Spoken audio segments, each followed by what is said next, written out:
প্রধানমন্ত্রী নরেন্দ্র মোদীর উত্তরবঙ্গ সফরের দিন তিনেকের মধ্যেই রাজ্যে এলেন কেন্দ্রীয় স্বরাষ্ট্রমন্ত্রী তথা বিজেপির second in command Amit Shah.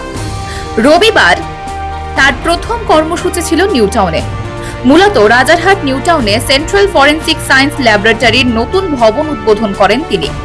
এটি পশ্চিমবঙ্গ এবং উত্তর পূর্ব ভারতে ফৌজদারি বিচার ব্যবস্থায় কতটা গুরুত্বপূর্ণ ভূমিকা পালন করবে সেটাই জানিয়ে দিলেন কেন্দ্রীয় মন্ত্রী।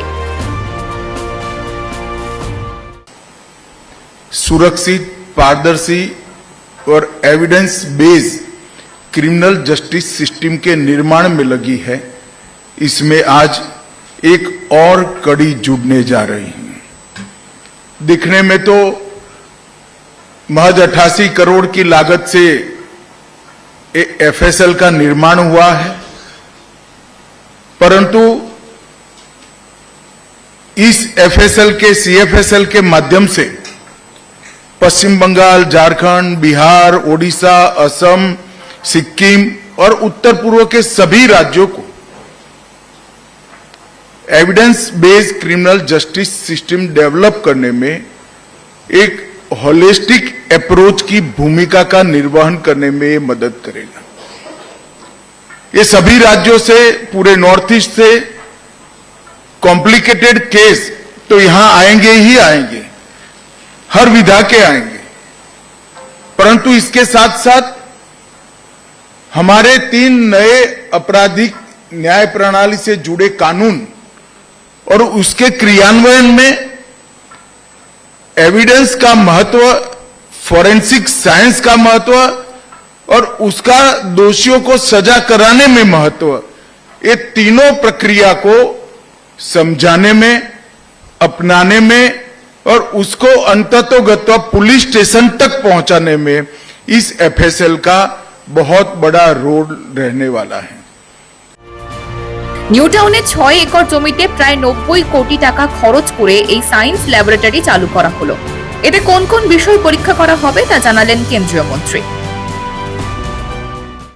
ये जो 6 एकड़ में लगभग 90 करोड़ की लागत से सीएफएसएल बनी है, इसमें बायोलॉजी, सीरोलॉजी, डीएनए परीक्षण, केमिस्ट्री, विस्फोटक, विष विज्ञान, narcotics, ballistic, computer science, psychology और फिजिक्स, ये सब डिपार्टमेंट एक साथ चालू होंगे। तो राज्य की एफएसएल में जहां तज्ञता की जरूरत होगी, विशेषज्ञ की जरूरत होगी, वो सारे केस यहां बहुत सरलता से ट्रांसफर भी होंगे और इसका उपयोग भी कर पाएगा। শুধু পশ্চিমবঙ্গ নয়, দেশের একাধিক রাজ্যে কোটি কোটি টাকা বিনিয়োগ করে ফরেনসিক ল্যাবরেটরি তৈরি করার সিদ্ধান্ত নিয়েছে কেন্দ্রীয় সরকার। বিচার ব্যবস্থায় যা কার্যকরী ভূমিকা পালন করবে। কোন কোন রাজ্যে ল্যাবরেটরি তৈরি করা হবে, কতটা বিনিয়োগ করা হবে তা জানালেন কেন্দ্রীয় স্বরাষ্ট্রমন্ত্রী। 1300 करोड़ से अधिक लागत से एनएफएसयू के और 9 कैंपस बनेंगे और 860 करोड़ की लागत से नई 7 सेंट्रल फॉरेंसिक साइंस लेबोरेटरी बनाएंगे, जो उत्तर प्रदेश, छत्तीसगढ़, उड़ीसा, राजस्थान, तमिलनाडु, केरल और बिहार में होगी। तो एक प्रकार से देश भर में राज्यों की फॉरेंसिक साइंस की फैसिलिटी को एक सपोर्ट बेस बनाने का काम भारत सरकार के गृह मंत्रालय ने कर दिया है। लगभग 2080 करोड़ की फॉरेंसिक क्षमताओं के आधुनिकीकरण की योजना भी हम ला रहे हैं और 200 करोड़ की लागत से नेशनल फॉरेंसिक डेटा सेंटर की स्थापना भी करेंगे, जिससे अनेक प्रकार के डेटाओं का संग्रहण और आर्टिफिशियल इंटेलिजेंस के आधार पर इसका विश्लेषण और वो विश्लेषण का हर फॉरेंसिक साइंस को उपलब्ध कराकर जांच को और पैनी बनाने का काम हम करेंगे। इससे भारत अब एविडेंस बेस्ड जस्टिस के युग में प्रवेश करने की बहुत सरलता हो जाएगी। গরিব মানুষ থানায় যেতে নিরাশ হয়ে যায়, কারণ তিনি জানেন ঠিকমতো বিচার পাবেন না। আমাদের লক্ষ্য সমস্ত গরিব মানুষ যেন বিচার ব্যবস্থার উপর আস্থা রেখে থানায় গিয়ে খুব কম সময়ে সঠিক বিচার পান। সাজার মাধ্যমে অপরাধ নিয়ন্ত্রণ করতে হবে, বললেন কেন্দ্রীয় স্বরাষ্ট্রমন্ত্রী। हमारे संविधान निर्माताओं ने आजादी की स्पिरिट को हमारे संविधान के अंदर भरने का काम किया, मगर वो स्पिरिट को जमीन पर उतारने का काम शायद हम बहुत देरी से शुरू कर रहे हैं। एक गरीब आदमी इतना निराश हो जाए कि थाने में फरियाद करने ही न जाए। उसके शरीर के साथ हुए अन्याय को, उसकी संपत्ति के साथ हुए अन्याय को और उसके सम्मान के साथ हुए अन्याय का न्याय मांगने का इसका हौसला ही टूट गया है। हमारा दायित्व है कि हर गरीब से गरीब व्यक्ति सर ऊंचा कर कर, सिस्टम पर भरोसा कर कर थाने में जाए, फरियाद कराए और न्याय प्रक्रिया से कम समय में न्याय प्राप्त करें।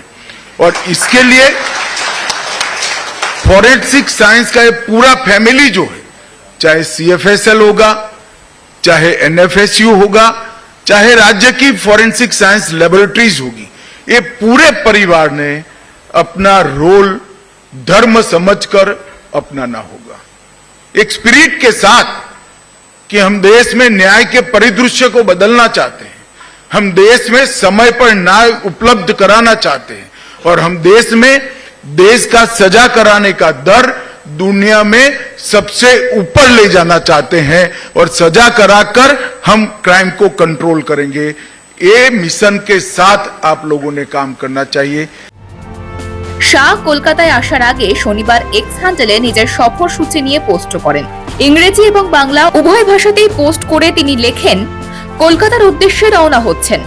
আগামীকাল কেন্দ্রীয় ফরেনসিক বিজ্ঞান পরীক্ষাগারে নতুন ভবন উদ্বোধন করবেন, যা পশ্চিমবঙ্গ এবং উত্তর পূর্ব ভারতে ফৌজদারি বিচার ব্যবস্থাকে শক্তিশালী করতে ব্যাপক অবদান রাখবে। বিকেলে কলকাতায় বিজয় সংকল্প কার্যকর্তা সম্মেলনে কার্যকর্তাদের সঙ্গে মতামত বিনিময় করবেন।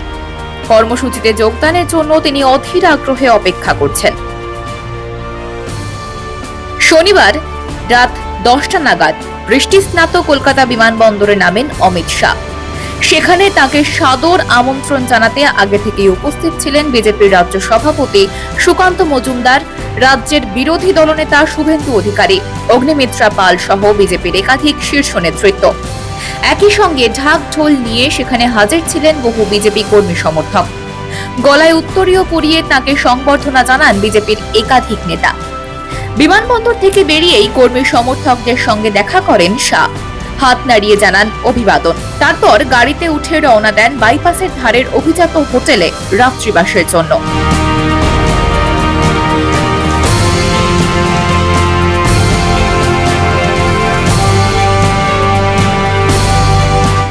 ব্যুরো রিপোর্ট, মাধ্যম।